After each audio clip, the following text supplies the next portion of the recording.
Les doy la más cordial bienvenida a la conferencia virtual Amparo y especialidades procesales en materia de igualdad de la convencionalidad que impartirá el doctor Luis Andrés Cucarella Galeana. Me voy a permitir darle lectura a una reseña de su extenso currículum.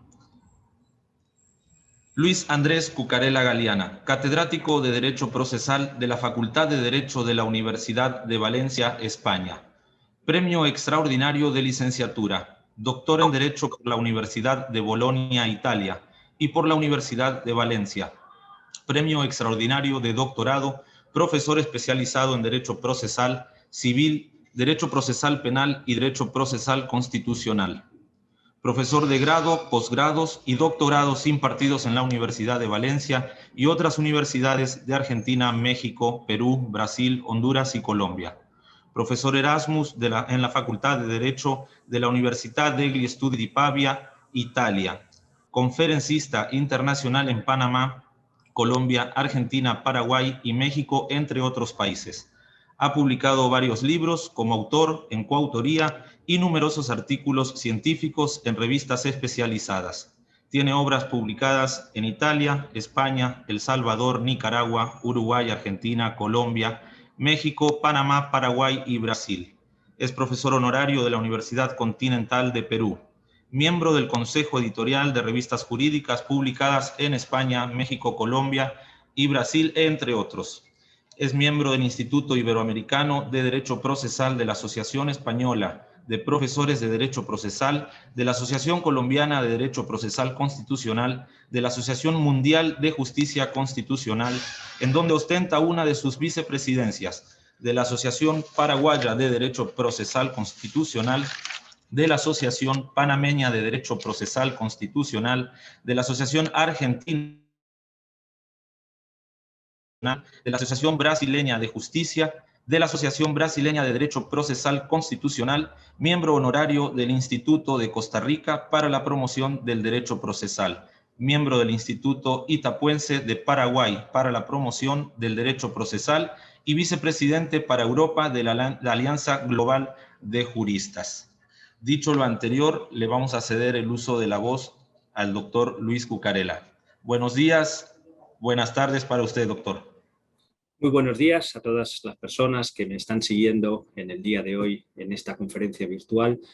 Y obviamente, en primer lugar, lo que me gustaría sería agradecer muy sinceramente al Tribunal Superior de Justicia del Estado de Tabasco esta oportunidad que se me brinda de poder intervenir y saltar el océano para estar de nuevo en el querido México, aunque esta vez sea de manera virtual. Ya he tenido ocasión en su estado en otras ocasiones físicamente, pero esta vez vuelvo por las ondas, por el ordenador, pero esperemos que en un futuro no muy lejano podamos volver a contactar y a poder estar físicamente allá en México. Mi agradecimiento, por tanto, al tribunal, a sus integrantes, autoridades y a todos los que han hecho posible la realización de este evento. Como les decía, o como se ha dicho en la presentación, se trata de analizar, o quiero analizar con ustedes, aspectos relacionados con la convencionalidad o la protección, mejor dicho, del derecho a la igualdad desde una perspectiva convencional. Creo que este aspecto siempre es interesante, ya estemos hablando de cualquier país europeo o estemos hablando de cualquier país americano, siempre es necesario acercarse al reconocimiento de derechos humanos y en concreto al derecho de igualdad para garantizar que la igualdad de todas las personas sea real y efectiva. Pero creo que esta conferencia o estas reflexiones que les voy a hacer, como digo, son siempre importantes en cualquier país, pero adquieren una especial relevancia, puesto que me estoy dirigiendo a ustedes, allá en México, sobre todo a raíz de la reforma constitucional de 10 de junio de 2011, en donde esa dimensión convencional se incorpora al texto constitucional de su país y, por tanto, creo que es interesante, oportuno y conveniente que les aporte algunas cuestiones o reflexiones sobre esa dimensión convencional de la protección del derecho a la igualdad. Para ello, voy a estructurar mi intervención principalmente en dos grandes bloques. En primer lugar, si me permiten, voy a compartirles cómo se está enfrentando esta realidad desde el punto de vista convencional en el ámbito europeo. Creo que es interesante siempre conocer las realidades de otros continentes para ver qué es lo que se hace en esos otros continentes, si es igual, mejor o peor, me da lo mismo, pero lo importante es saber qué aspecto o qué cuestiones están siendo objeto de regulación y de reflexión desde un punto de vista convencional en Europa. Posteriormente, dar el salto al continente americano, teniendo presente la importante aportación y contribución de la Corte Interamericana de Derechos Humanos en torno al control de convencionalidad, en la medida en que creo que ese es el instrumento procesal clave para garantizar que la igualdad y el resto de derechos convencionalizados, es decir, el resto de derechos incorporados al Pacto de San José y reconocidos también en la jurisprudencia de la Corte Interamericana, sean realmente efectivos. Por tanto, esa doble dimensión, primero europea, luego americana, para ver cómo estamos enfrentando en ambos continentes el reto o el desafío de proteger efectivamente los derechos humanos y, más en concreto, el derecho a la igualdad. Antes de empezar con esos bloques, no olvidemos que en un horizonte no muy lejano tenemos los Objetivos de Desarrollo Sostenible, la Agenda 2030 de Organizaciones de Naciones Unidas, en donde hay claras referencias a esa necesidad de igualdad, entre otros en el aspecto de género, es decir, la necesidad de empoderar a todas las mujeres y niñas y lograr la igualdad real y efectiva entre mujeres y hombres, es algo que tenemos que tener muy claro en el horizonte y, como digo, me gustaría analizar algunas cuestiones desde un punto de vista procesal que puedan contribuir a lograr esa igualdad real y efectiva. Empezando con la dimensión europea que les quería decir, me gustaría que tuvieran presente que en el continente europeo tenemos dos órganos jurisdiccionales o dos instituciones, lo de los órganos jurisdiccionales lo diré después, dos instituciones que están incidiendo en la regulación y en la protección del derecho a la igualdad. Dos instituciones regionales, dos instituciones de ámbito supranacional que están incidiendo en la regulación, como les digo, y en la potenciación de la igualdad de las personas. Esa primera institución a la que me quiero referir es la Unión Europea. Quizá les puede llamar la atención que la Unión Europea, que en su origen era la Comunidad Económica Europea y más atrás en el tiempo era esa comunidad del carbón y del acero, sea una institución que esté legislando, que esté regulando en materia de igualdad. Pero, sin embargo, así está aconteciendo. Es decir, esa institución nació después de la Segunda Guerra Mundial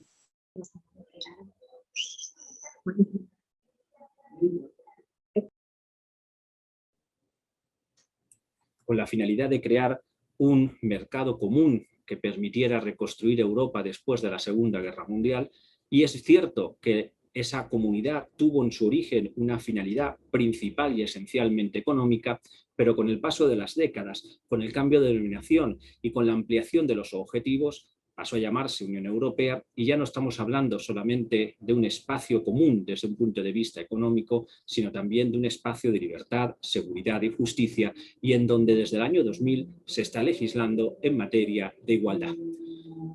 ¿Por qué desde el año 2000 se legisla la Unión Europea en materia de igualdad? Pues porque en ese año se incorpora a los tratados constitutivos de la Unión Europea la Carta de Niza, en donde se recogen derechos humanos y libertades fundamentales. Y entre esos derechos humanos se consagra, obviamente, el derecho a la igualdad. Hay un aspecto que especialmente se hace hincapié en la Carta de Niza de la Unión Europea, que es el de la prohibición de discriminación hacia las mujeres. Y me gustaría, en este sentido, compartirles brevemente cómo la Unión Europea está legislando desde un punto de vista procesal, que es la especialidad a la que yo me ocupo, cómo está legislando desde un punto de vista procesal, como les digo, para uniformar los ordenamientos de los Estados miembros y garantizar que la igualdad real y entre mujeres y hombres sea real y efectiva. En el ámbito de la Unión Europea hay dos aspectos procesales que inquietan a las instituciones europeas y que quieren que los Estados parte legislen sobre esa cuestión. Y esos aspectos son, como les digo, dos. El primero, el relacionado con la legitimación para el acceso a los tribunales cuando hay conductas o actuaciones discriminatorias por motivos de género. En este ámbito, la Unión Europea es consciente de que, evidentemente, una mujer que haya sido objeto de discriminación, en la medida que ha sufrido una injerencia en el ámbito de su derecho, tiene legitimación para dirigirse a los tribunales y solicitar el amparo o la tutela frente a esas conductas o actuaciones discriminatorias. Pero lo que le inquieta a la Unión Europea es que para lograr una mayor efectividad en la protección del derecho a la igualdad de las mujeres, es interesante u oportuno ampliar el abanico de sujetos legitimados para tutelar el derecho de igualdad de las mujeres. Es decir, que además de la mujer o de las mujeres que hayan sido objeto de discriminación, existan otras entidades o asociaciones que puedan dirigirse a los tribunales ejercitando la correspondiente acción, por ejemplo, de cesación por conductas o actuaciones de carácter discriminatorio. Ese es el primer aspecto que le preocupa, como les digo, a la Unión Europea. El segundo aspecto es el de la prueba. ¿Por qué digo esto? Bueno, pues porque cuando acudimos a un proceso de amparo, a un proceso de tutela, depende del país en el que estemos, lo llamamos de una manera u otra, ¿no? Pero cuando acudimos a los tribunales ejercitando una acción porque queremos que se tutele el derecho a la igualdad, porque ha existido una conducta o actuación discriminatoria por cualquier motivo, o por motivo de género, que es el que me ocupa ahora, si aplicamos las normas clásicas sobre carga probatoria, la demandante tiene la carga de probar que ha existido la discriminación. Es decir, las normas clásicas nos dicen que el demandante o la demandante tiene que probar los hechos constitutivos. Hola, ¿qué tal, Isabelita? Sin embargo, como les digo, la Unión Europea está preocupada en el sentido de que hay veces que probar de manera directa la discriminación por cualquier motivo, o en particular probar la discriminación por motivos de género, puede resultar muy difícil para esa persona que está solicitando el amparo ante los tribunales. Por eso, la Unión indica a los Estados que tienen que facilitar la prueba de la discriminación, que tienen que introducir en sus ordenamientos jurídico-procesales normas que faciliten la prueba, como les digo, de la discriminación. Antes de seguir, y porque no quiero extenderme tampoco por no ser muy amplio o darles mucha información, pero cuando la Unión Europea legisla, uno de los instrumentos que puede utilizar son las denominadas directrices comunitarias. Es decir, lo que aprueba la Unión Europea es una norma que fija unas bases, unos principios generales que los Estados parte tienen que transponer o incorporar a su ordenamiento interno. Esa directiva, hasta que no sea desarrollada por el Estado parte, no puede invocarse directamente ante los tribunales. Pues bien, se han aprobado desde el año 2000 diferentes directrices europeas en esas materias que les he dicho de igualdad efectiva entre mujeres y hombres y en otros ámbitos de discriminación por motivos de discapacidad, por motivos de orientación sexual, etc. Y la línea que se sigue es esa: facilitar el acceso a los tribunales, por un lado, y facilitar la prueba. Esas directrices europeas han impactado en el ordenamiento jurídico español, porque, como les digo, los Estados parte tienen que reformar, o tienen que incorporar, mejor dicho, que transponer esa regulación al ámbito interno, y en ese sentido se aprobó en España una ley integral en materia de igualdad efectiva entre mujeres y hombres, y que esa ley impactó en el Código Procesal Civil español en esos dos frentes, en esos dos ámbitos que les acabo de decir. El primero, el de la legitimación. De manera que el artículo 11 bis de la Ley de Enjuiciamiento Civil Española, que es el Código Procesal Civil Español, para que me puedan entender, viene a establecer qué asociaciones, qué sindicatos tienen legitimación activa, además de las mujeres que han sido discriminadas, para poderse dirigir a los tribunales y solicitar la tutela jurisdiccional civil del derecho fundamental a la igualdad. Vean cómo esa previsión general de la Unión Europea se incorpora al ordenamiento interno español, legitimando a asociaciones en defensa de los derechos de la mujer, legitimando a sindicatos, legitimando a organismos públicos para que estos puedan ejercer acciones ante los tribunales cuando existan conductas o actuaciones discriminatorias por motivos de género. Y en segundo lugar, en relación con la prueba de la discriminación, les decía hace un momento que una aplicación estricta de las normas sobre carga de la prueba puede hacer muy difícil demostrar ante los tribunales que una mujer ha sido discriminada por motivos de género.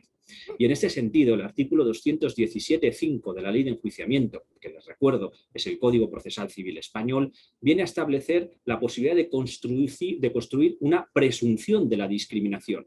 Es decir, si resulta difícil la prueba directa, se facilita la prueba indirecta.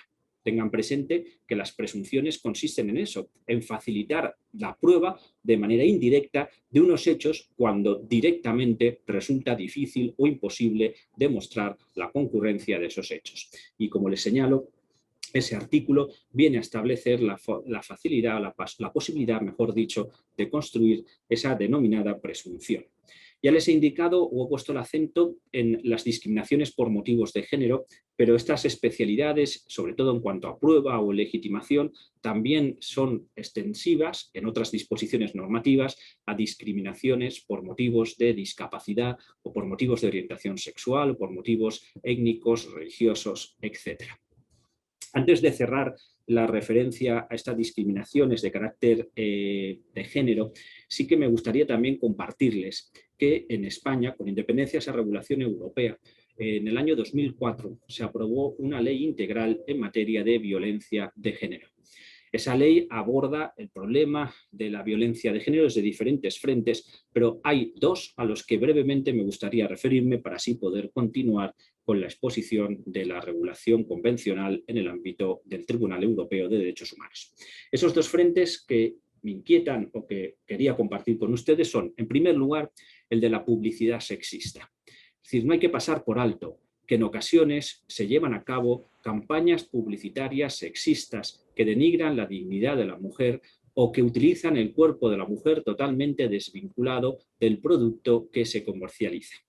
Esta situación es verdad que directamente no genera violencia de género, pero indirectamente sí. Indirectamente es el caldo de cultivo para que exista o se perpetúen conductas o actuaciones de carácter discriminatorio hacia la mujer, porque esa publicidad sexista conduce a la cosificación de la mujer y evidentemente cuando hablamos de cosas y no de mujeres ya existe una concepción distinta, ¿no? Es decir, si la cosificación obviamente es peligrosa y en ese sentido esa ley orgánica en materia de violencia de género impactó también en la Ley General de Publicidad Española del año 88 para combatir ante los tribunales la publicidad de carácter sexista por ser discriminatoria y vulneradora de la dignidad de la persona. Y el segundo aspecto que quería compartirles, la Ley Orgánica del 2004 a la que me refiero, también supuso la implementación en España de los denominados juzgados de violencia sobre la mujer. Estos juzgados son órganos jurisdiccionales, órganos que integran el Poder Judicial y que están especializados en materia de violencia de género. Es interesante la existencia de este tipo de órganos jurisdiccionales, puesto que permite que no solo el juez, sino todos los funcionarios que integran ese órgano jurisdiccional reciban una formación y estén capacitados en perspectiva de género o en violencia de género y que permita enfrentar de manera más adecuada la lucha contra la violencia de género. Dejando a un lado la referencia a estas cuestiones que les había planteado, en segundo lugar, me gustaría también brevemente compartirles algunas cuestiones sobre el Tribunal Europeo de Derechos Humanos y el Consejo de Europa. Estoy dando el salto a otra institución europea, porque por un lado está la Unión Europea, como les he dicho hace un momento, pero hay otra institución europea, el Consejo de Europa, que nace también tras el fin de la Segunda Guerra Mundial, un poquito antes que la Unión Europea, y cuya finalidad es reconstruir Europa tras la Segunda Guerra Mundial sobre los pilares de los derechos humanos y las libertades fundamentales. Para que ustedes me puedan entender, la Organización de Estados Americanos vendría a ser el equivalente a este Consejo de Europa, o al revés, el Consejo de Europa es el equivalente a la Organización de Estados Americanos y es esa institución, como les señalo, que intenta reconstruir Europa sobre la base de los derechos humanos. El Consejo de Europa es geográficamente una institución más amplia que la Unión Europea, porque son 47 los estados que hacen parte del Consejo de Europa, mientras que de la Unión Europea la Unión Europea está integrada solamente por 27. Es decir, todos los estados de la Unión Europea integran el Consejo de Europa, pero no todos los estados del Consejo de Europa hacen parte de la Unión Europea. El Consejo de Europa tiene un tratado, un convenio, el Convenio de Roma de 1950, que es el equivalente al Pacto de San José, allá en el continente americano, que es el que reconoce y convencionaliza los derechos humanos y libertades fundamentales, entre otros el derecho a la igualdad. Pues bien, me gustaría, en este sentido, compartirles algunas perspectivas jurisprudenciales del Tribunal Europeo de Derechos Humanos en materia de igualdad para seguir analizando esta dimensión convencional y para ver cómo este tribunal amplía el ámbito de los sujetos también legitimados para acudir a los tribunales cuando existan normas o leyes o conductas o actuaciones de carácter discriminatorio. Para que ustedes me puedan seguir y darles la información de la manera más completa, les indico que en el Sistema Europeo de Protección de Derechos Humanos, la víctima, los grupos de víctimas o las organizaciones no gubernamentales tienen legitimación activa para demandar a un Estado por violar derechos humanos. Es verdad que en el sistema interamericano las víctimas o las organizaciones no gubernamentales también tienen legitimación, pero como ustedes saben, porque su legitimación es para denunciar a un Estado ante la Comisión Interamericana y es posteriormente la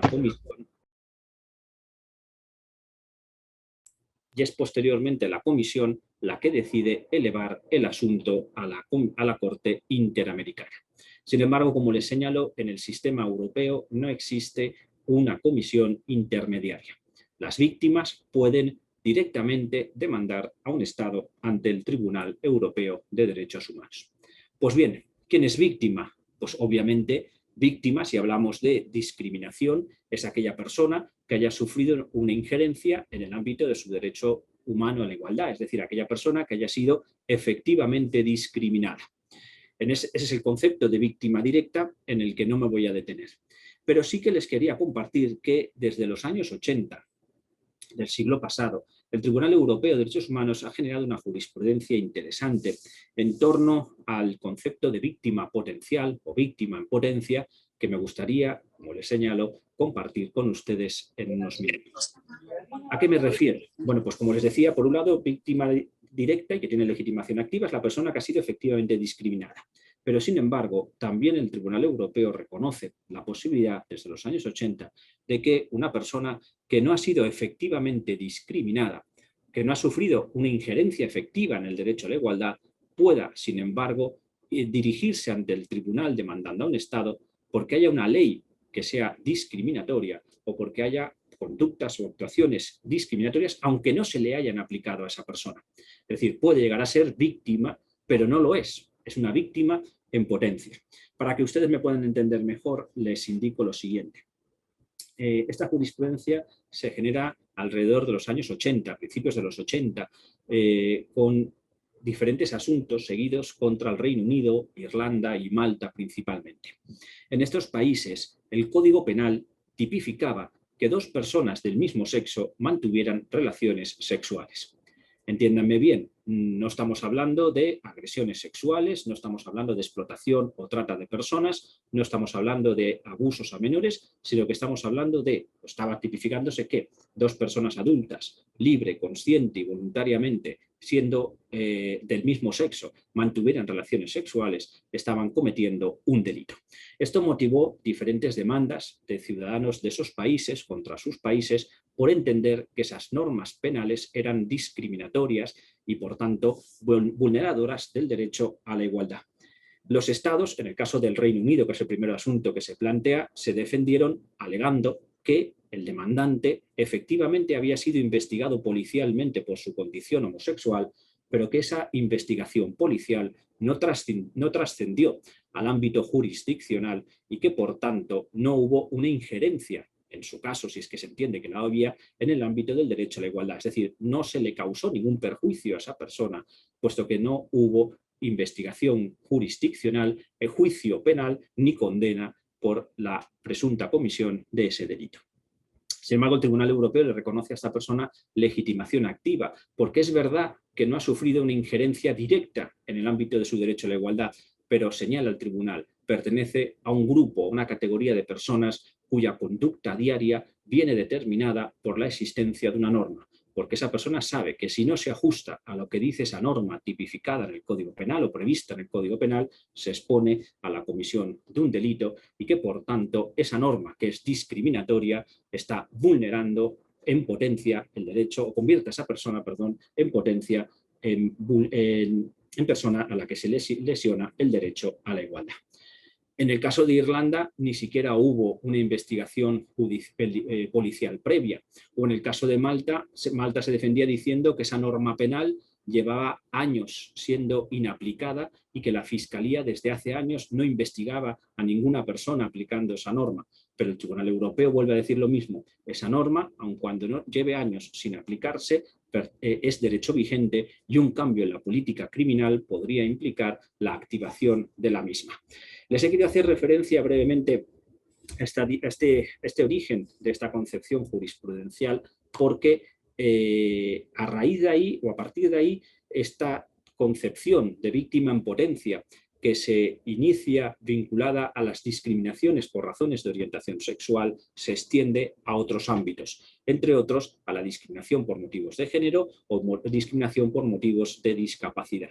Y creo que es muy interesante ver que las personas que, aun sin ser efectivamente discriminadas, puedan presentar una demanda contra un Estado, contra una norma que es discriminatoria, es un paso adelante en la medida en que si además ese Estado es condenado y modifica su ordenamiento jurídico eliminando esa norma de carácter discriminatorio, la conducta o la demanda de una sola persona consigue la protección colectiva indirecta de todo ese grupo que estaba potencialmente discriminado por esa norma que se aplicaba a esas personas.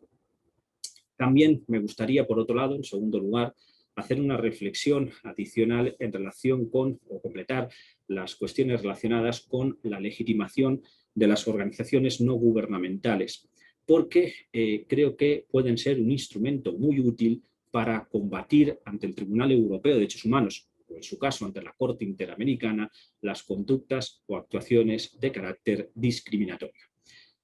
¿Qué me gustaría indicarles sobre las ONGs o las organizaciones no gubernamentales? Bueno, pues que como regla, para que una organización no gubernamental tenga legitimación activa para acudir al Tribunal Europeo de Derechos Humanos, es necesario que la víctima le autorice y que además, durante el tiempo que dura el proceso, víctima y ONG mantengan una comunicación fluida.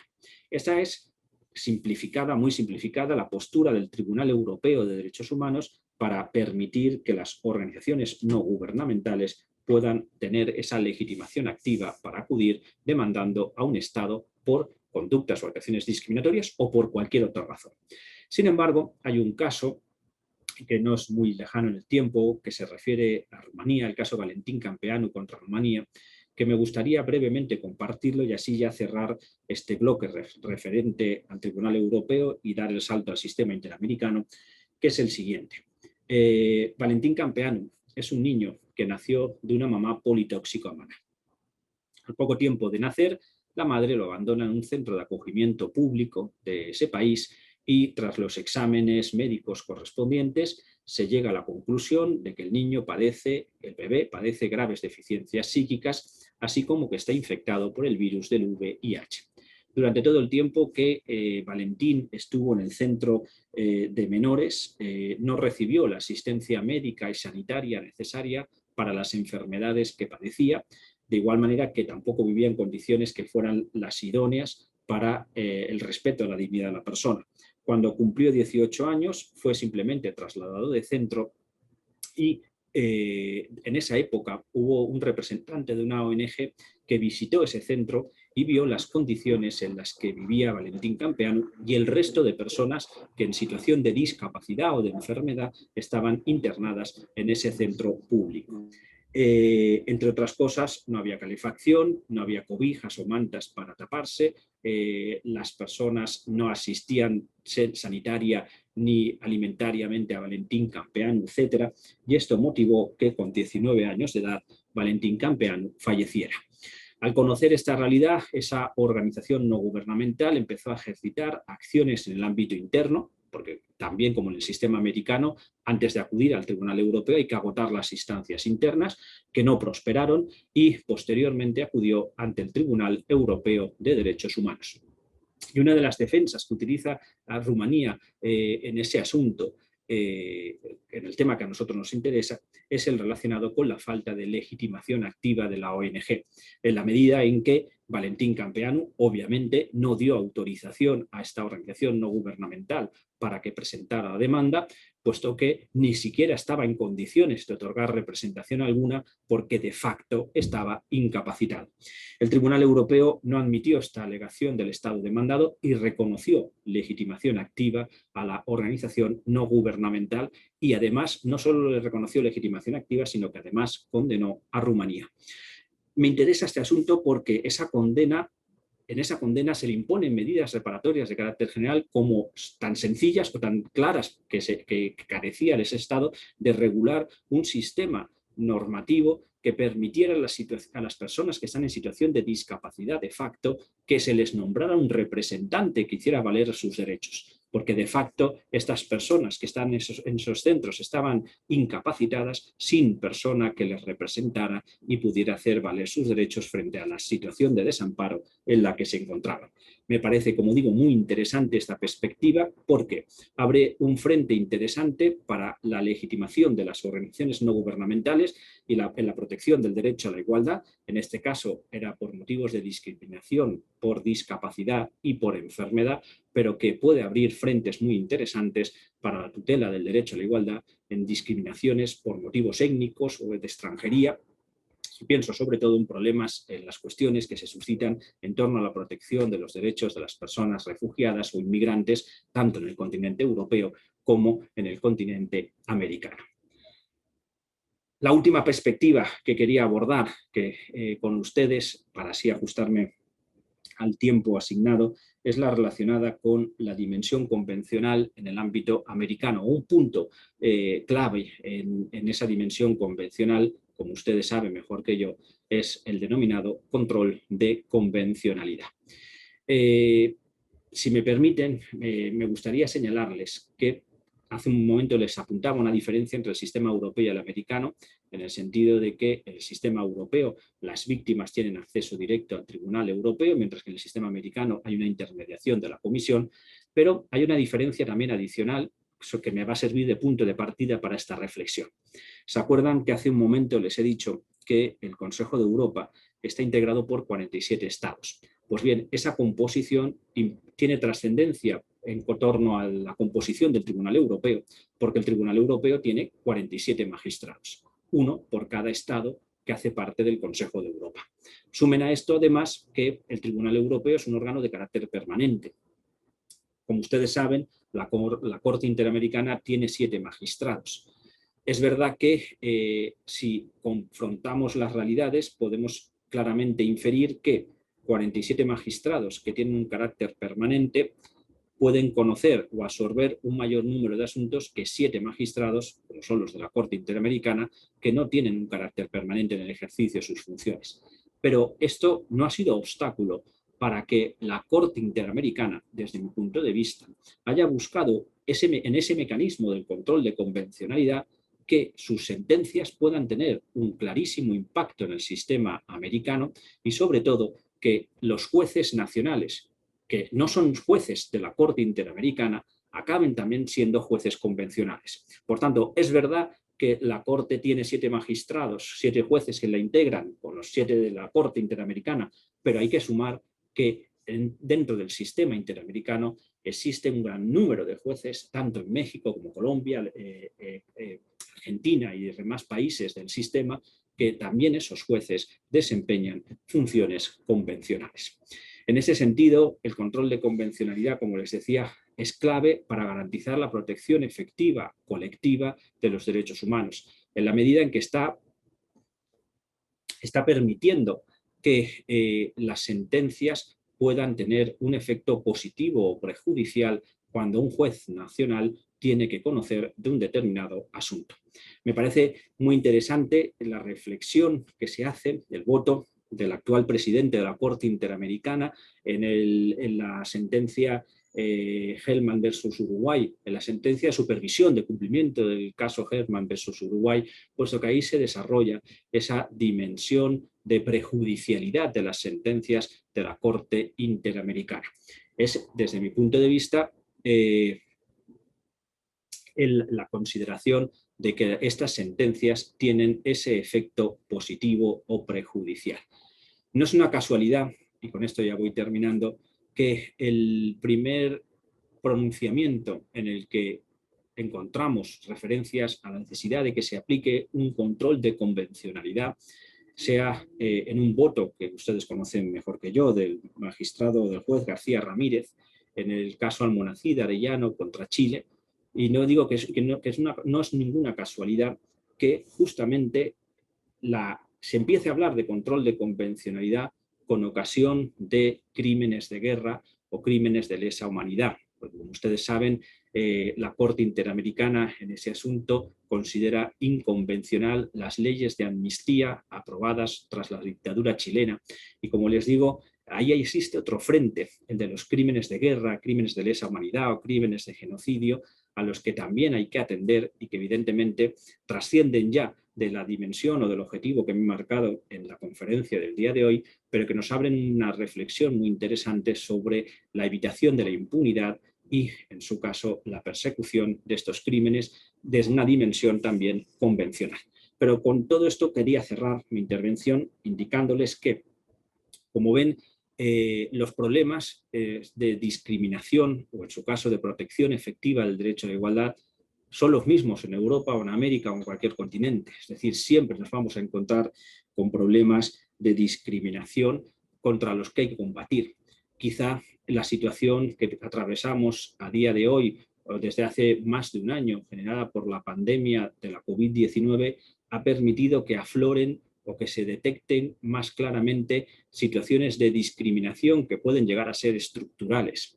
Brevemente me gustaría indicarles, por ejemplo, el problema que hemos tenido aquí en Europa con la altísima incidencia de la pandemia en las residencias o centros geriátricos, y que me hace reflexionar sobre si no existe un problema estructural que esté afectando a la regulación o a la práctica de este tipo de residencias y que ha posibilitado que se propague con mayor facilidad y haya sido más difícil combatir el virus en esos centros. Pero si volteamos la mirada al continente americano, ya la Comisión Interamericana en el mes de marzo del año pasado les llamaba la atención, por ejemplo, sobre la necesidad de proteger adecuadamente los derechos de las comunidades originarias ante la existencia de fallos estructurales de carácter discriminatorio y que el tiempo ha evidenciado la existencia o el impacto de la pandemia en ese colectivo y en otros colectivos. Yo creo que, y con esto ya cierro, sería importante que tengamos muy presente que debemos trabajar por la igualdad y que evidentemente en este momento de crisis que estamos atravesando seamos capaces de detectar las señales y salgamos de esta situación con la lección aprendida. Aún hay mucho camino por recorrer en materia de igualdad efectiva de las personas en situación de discapacidad. Aún hay mucho camino por recorrer en materia de protección de los derechos de las personas que no sean discriminadas por razón de su orientación sexual. Aún hay muchísimo camino que recorrer para combatir la discriminación hacia las mujeres o los feminicidios. Es decir, son muchos frentes los que hay abiertos y es mucho lo que nos reclama la sociedad para que dejemos una sociedad más justa a nuestros hijos y nietos. Muchísimas gracias. Muchísimas gracias, doctor Luis Cucarella, por compartir esta ponencia con todas y todos nosotros. Bueno, previo a que iniciara el día de hoy la conferencia del doctor, habíamos acordado en asignar unos 10 minutos para preguntas y respuestas. Entonces, todo aquella que quiera hacer alguna pregunta al respecto, el doctor Cucarella es todo oídos para que les pueda contestar. Tienen todos la opción de habilitar el micrófono en el momento que gusten. Así que, compañeras, compañeros, adelante con la primera pregunta.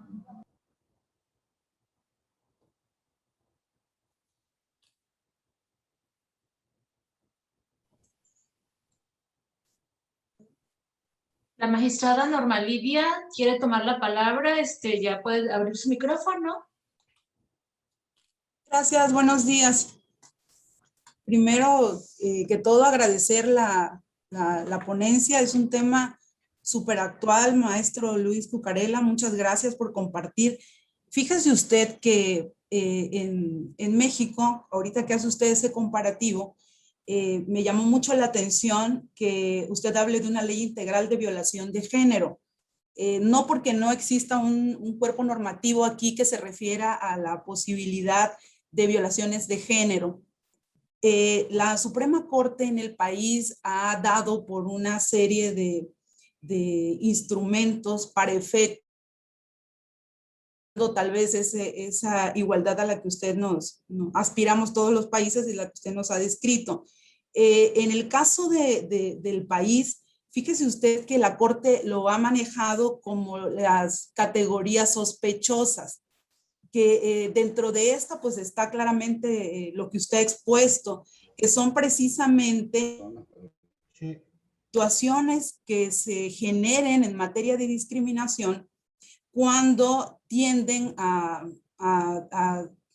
hacerse, ¿no?, sobre cuestiones de origen étnico, por género, por la edad, por las cuestiones de salud, de religión, opiniones, preferencias.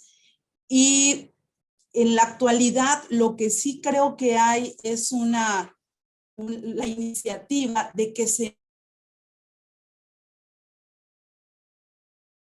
decisión que usted nos da, que para efectos de solucionar o deducir cualquier acción que se genere por estos motivos, están con las tramitaciones de manera, me entendí, en los juicios civiles. Es un juez civil el competente para analizar este tipo de situaciones, a restablecer en lo posible que eso no se genere, sino aquí viene la pregunta, si va relacionada con la teoría de la reparación de los daños, una. Y otra pregunta sería, para que me haga usted el favor de aclararme, es si dentro de ese trámite, cuando están buscando el resarcimiento integral de una violación, en este caso de género, existe la posibilidad de que hayan medidas cautelares y de qué tipo.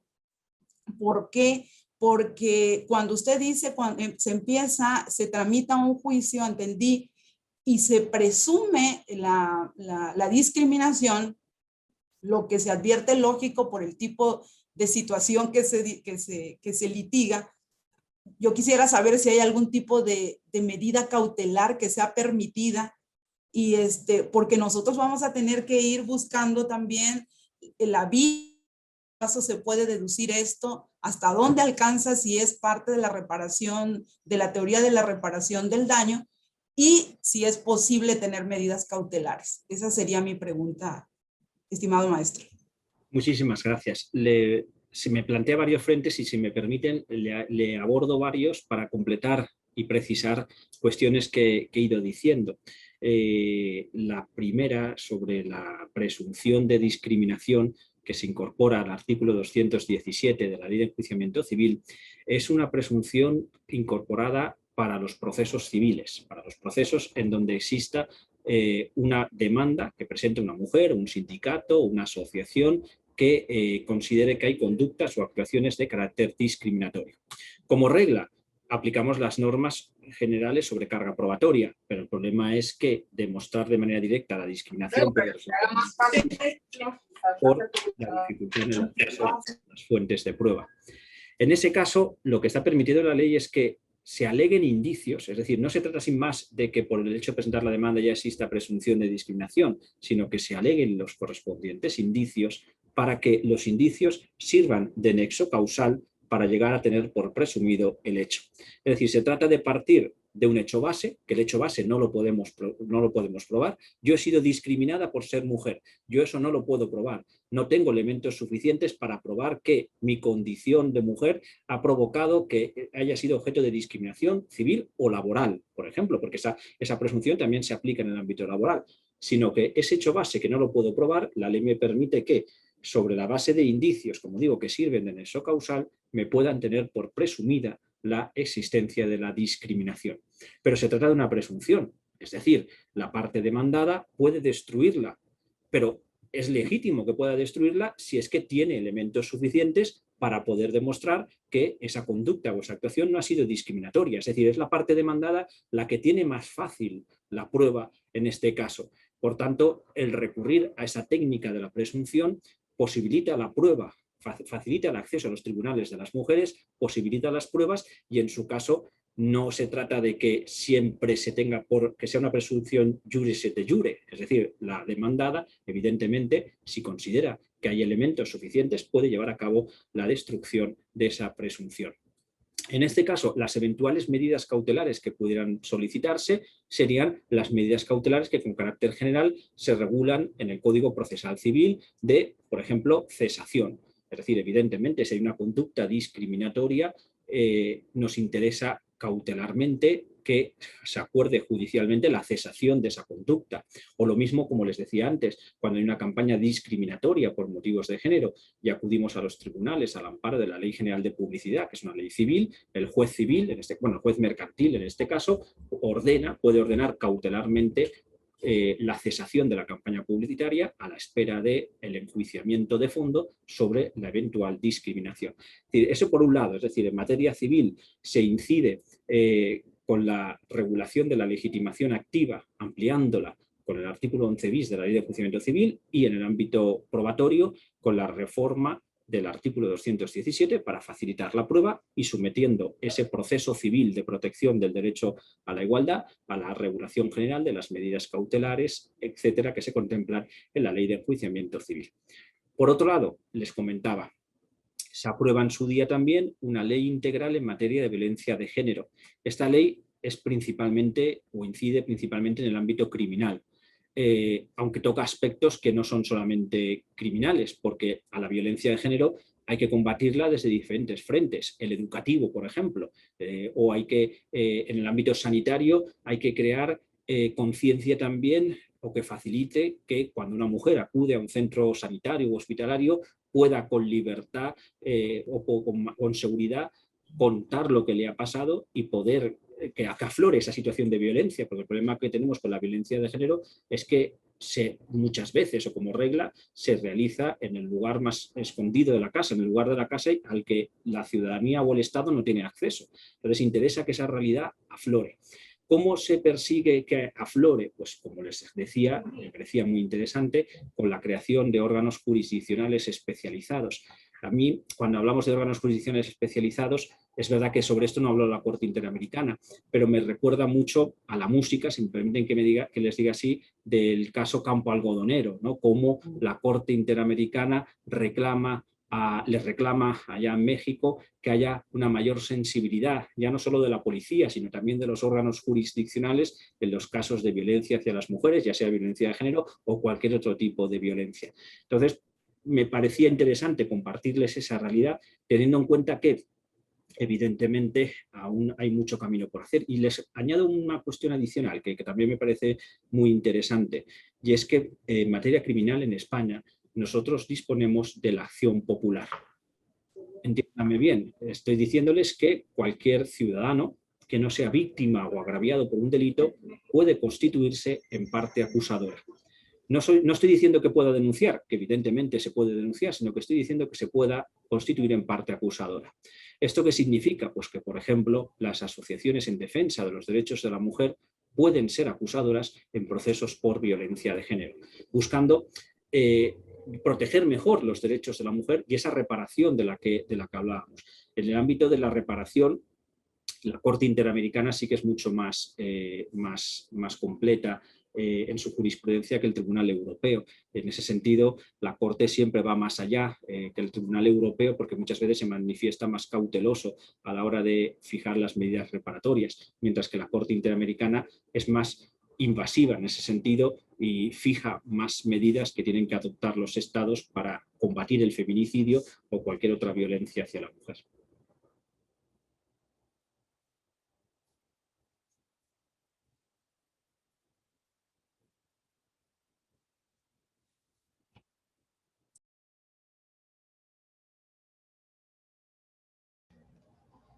Muchísimas gracias, doctor Luis.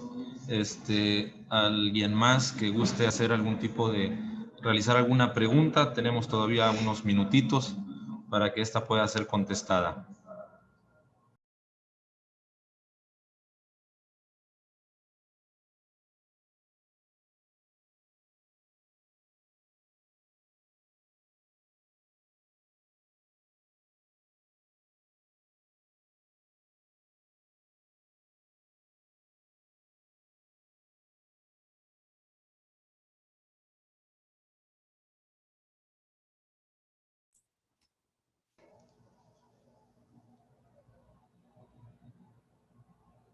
Bueno, no, igual estaba revisando la sección del chat.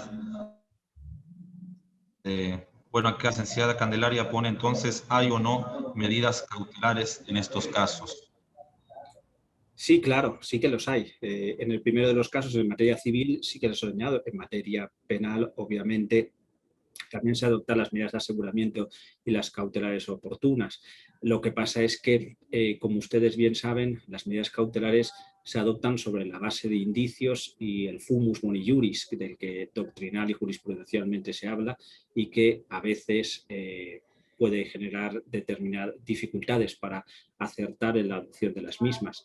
Pero yo creo que con una perspectiva de género adecuada, una perspectiva clara, y sobre todo teniendo en cuenta que lo que hay que hacer, el bien superior en este caso es proteger la vida y la integridad de la mujer que ha sufrido esa violencia de género, pues tiene que haber un principio favorable a la adopción de dichas medidas. Pero sí, también se contemplan, obviamente, las mismas.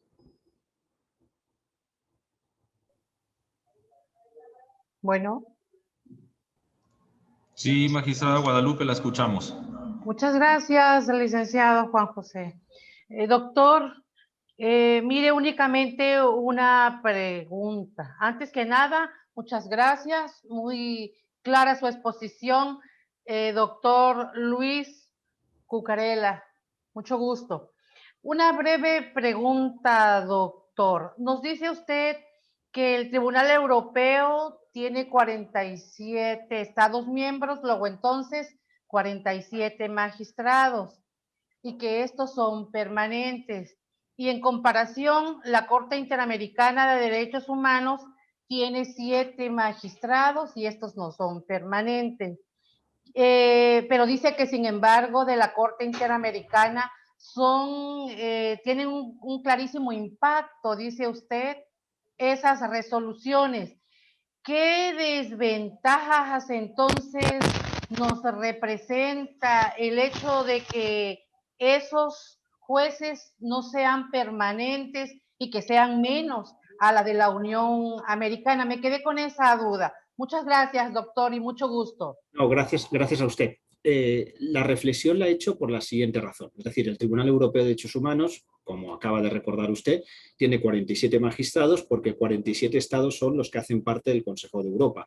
Cada estado designa a un magistrado. Y además ejercen jurisdicción de manera permanente, menos los días feriados, obviamente, pero están constituidos permanentemente y, por tanto, son capaces, un tribunal que es permanente y que está integrado por un tan número de magistrados, es capaz de absorber mayor número de asuntos que 7 magistrados que no ejercen jurisdicción de manera permanente, sino que la ejercen en determinados periodos en San José y en determinadas y en sus sesiones itinerantes en el continente americano, ¿no?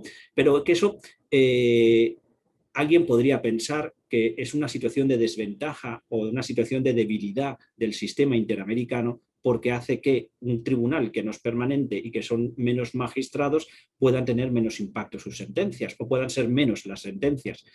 Es verdad, eso es cierto, es decir, hay menos sentencias las que dicta la Corte Interamericana y además los asuntos que llegan a la Corte vienen condicionados por la decisión de la Comisión Interamericana. Es decir, es la comisión la que considera qué asuntos presentan especial trascendencia convencional, si me permiten que me exprese así, y los eleva a la Corte Interamericana.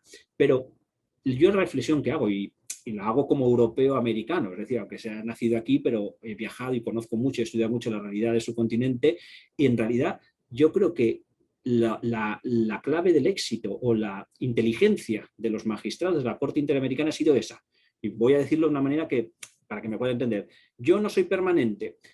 A mí los asuntos no me llegan directamente por parte de las víctimas, sino por parte de la comisión. Pero yo voy a crear una concepción que permita que mis sentencias, a pesar de que son menos que las del Tribunal Europeo de Derechos Humanos, puedan tener un gran impacto en todo el sistema interamericano. Y lo digo porque esa concepción es la que está permitiendo, la que puede ser un motor de cambio bárbaro del sistema o del continente americano, porque esas sentencias se convierten en precedente lógico de lo que vaya a dictar cualquier magistrado o magistrada de cualquier país del sistema. hasta el punto de que la Corte le está diciendo a ese magistrado o a esa magistrada que tiene que primar la regulación convencional sobre la interna en caso de contradicción. Es decir, es un experimento muy interesante porque le está otorgando a esta convencionalidad esa dimensión de control difuso, convirtiendo a los jueces y a las juezas nacionales también en jueces y juezas convencionales. Eso es lo que quería expresarles, es decir, que se pueden sentir orgullosos ustedes como integrantes del continente americano porque se les ha otorgado esa dimensión con esa jurisprudencia desde el caso Almonacid de Llano hasta llegar al caso Hellman versus Uruguay, pasando por otras tantas, que está permitiendo que puedan tener un gran impacto, claro, con lo que implica, porque no olvidemos que siempre hay resistencias nacionales, eso nunca hay que pasarlo por alto, siempre en México, en Colombia, en España o en Francia nos vamos a encontrar con resistencias frente a lo que viene desde fuera, ¿no? Porque no siempre nos gusta o no siempre nos cae bien que desde fuera, desde San José, les vayan a ustedes a decir que el sistema en materia de investigación de los delitos de feminicidio es el correcto o no, o que nos digan a España que hemos violado el derecho humano X en la causa que sea. Y nunca es cómodo, nunca es bonito que desde fuera nos digan eso, pero yo creo que si jugamos a esto, y entiéndanme bien que jugar lo digo en el buen sentido, si nos creemos esta idea de la convencionalidad, nos creemos la idea de los derechos humanos, es bueno que existan tribunales supranacionales como la Corte Interamericana que con sus sentencias impacten en los sistemas internos para erradicar las discriminaciones o, en su caso, cualquier otra vulneración de derechos humanos, a pesar de las resistencias que haya. Y lo mismo que digo para el sistema americano, lo digo para el europeo. Obviamente es bueno que exista un sistema de su protección supranacional de los derechos humanos en Europa, porque también hay mucho camino que recorrer en la protección de los derechos humanos en mi continente, y es bueno que desde fuera nos digan a España, Francia o Portugal que hay cosas que no hacemos bien,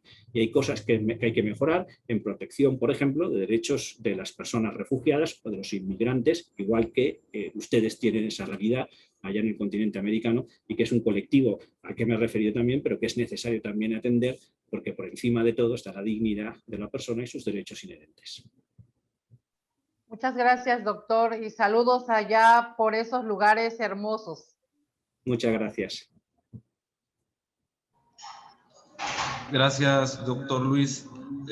Ya una última pregunta, ya cumplimos con el tiempo estimado de esta videoconferencia. Si hay alguna otra pregunta, con mucho gusto pues, se puede contestar. Aprovechando en la sección del chat, la magistrada, felicidades al maestro Luis Cucarella por su conferencia, tema excelente de la legitimación procesal, sobre todo en el aspecto civil. Igual Elizabeth Arevalo dice que precioso el tema, estima mucho la legitimación procesal, es la columna jurídica sobre la que recae el principiar del juicio, al menos en materia civil. Son los comentarios que tenemos aquí en el chat, doctor Luis.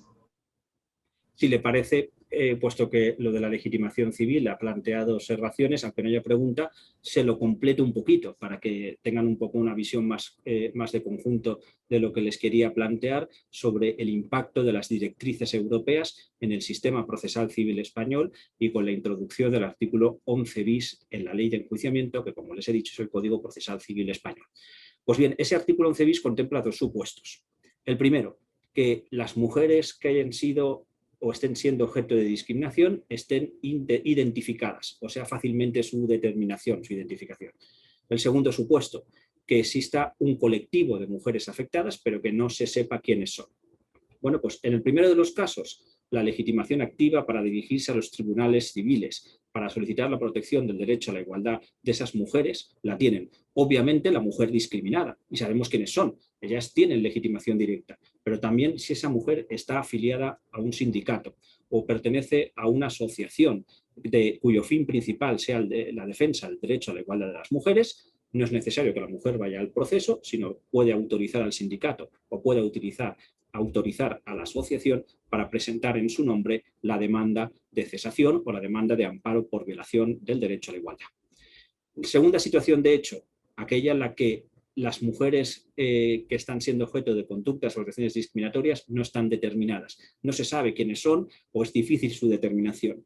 En ese caso, tienen legitimación activa sin necesidad de autorización, obviamente porque no sabemos quiénes son las mujeres, los sindicatos más representativos, las asociaciones de ámbito nacional, cuyo fin principal sea la protección del derecho a la igualdad, y las instituciones públicas en materia de igualdad. Es decir, ese artículo 11 bis, apartado segundo de la Ley de Enjuiciamiento, legitima a estos tres sujetos, sindicatos más representativos, asociaciones de ámbito nacional cuyo fin principal sea la protección del derecho a la igualdad de las mujeres. Por tanto, ese fin se puede compartir con otros, pero el fin principal tiene que ser el de la igualdad.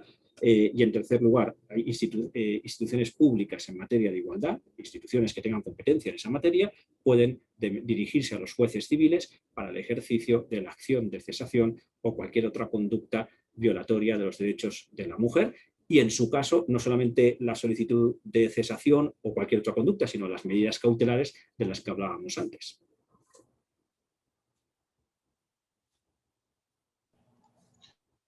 Gracias, doctor, de nueva cuenta. Bueno, yo creo que fueron las preguntas, las inquietudes que tuvimos en la conferencia de hoy ya fueron aclaradas. A partir así de manera virtual, hacerle una entrega del reconocimiento por haber impartido esta nombre del magistrado presidente del Tribunal Superior de Justicia, el licenciado Enrique Priego Oropeza. A través de la Unidad de Igualdad de Género y Derechos Humanos, aquí se la pongo aquí en pantalla, ya posteriormente se las vamos a hacer llegar escaneada y físicamente también. Sí, muchísimas gracias, doctor, por haber impartido la conferencia virtual Amparo y Especialidades Procesales en Materia de Igualdad desde la Convencionalidad.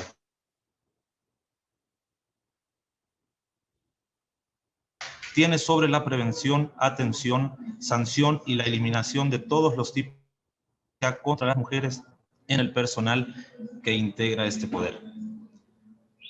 Muchísimas gracias por su participación. Es usted muy amable. Gracias a ustedes y buen día.